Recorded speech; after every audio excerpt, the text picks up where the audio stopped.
Aloha, friends. This is Radha, and I'm here to talk about Venus making her move from Scorpio into Sagittarius on January 18th.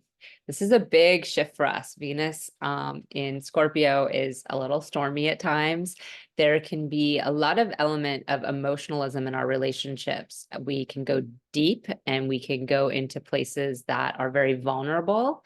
And this can be very connective for some people and some relationships, but it can also get into a realm of blame or projection or hurting one another. There's an element of control in the sign of Scorpio, particularly when we're dealing with the relational signs of Mercury and Venus, where we're trying to, like, our own fears are so intense that we try to control the other person so that we don't get hurt.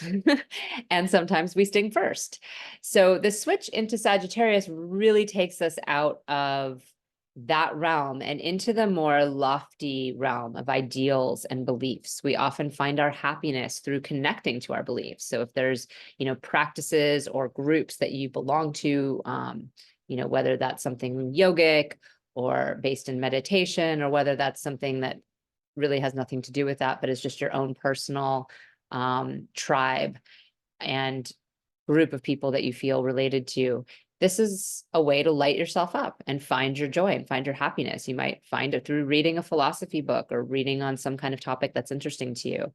In our actual relations, what can happen when Venus is in Sagittarius? Neither Scorpio or Sagittarius are actually the best places for Venus to reside, because neither of the rulers, Mars or Jupiter, are really that friendly with Venus. It's different than trying to connect.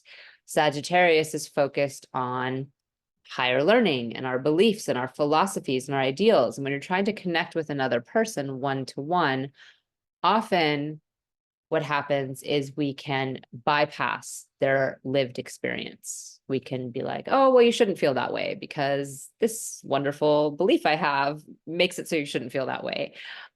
We can forget that people's lived experience is important and that their feelings are what we're connecting to in relationship. We might connect with another person on shared beliefs and shared values. And this is important, particularly in a long-term relationship. But in conversation and in interactions we have with other people, we might just kind of override their experience. And we might also override our own experience, just come up with a philosophy to gloss over something that we're experiencing that's actually quite real, and maybe pointing to something that's not right in a situation, but we just explain it away. So this is sort of the shadow side of Venus and Sagittarius. But overall, there's an uplifting quality to the sign. There's an expansive quality. There's a hopeful quality, and there's an inspirational quality.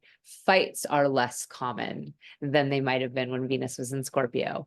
Arguments might become more common, but there'll be this constant desire to reach for something higher. And for each of us, it will be in a different place in our chart. So if you are a Taurus or a Libra rising, this is your ruling planet moving into a place in the sky. You might have been really focused on your relationships for the last few weeks, and now you're going to be more focused on your personal transformation and facing your fears and some of those eighth house qualities that Scorpio actually embodies. For people who are Mars ruled, Scorpio and Aries rising signs, this is your seventh lord, right? This is your planet of relationships. So Venus is completely about relationships. And for Aries people, it's moving into a really dharmic place where you can really experience other people through shared beliefs, but also through faith and trust and inspiration, and maybe some kind of philosophy that really helps bring you together with your significant other. And for Scorpio people, it's moving into the second house. So it's going to be moving off of their rising sign and actually taking some of the energy of relationships off their identity and moving it into a place of their values and their own personal self-worth.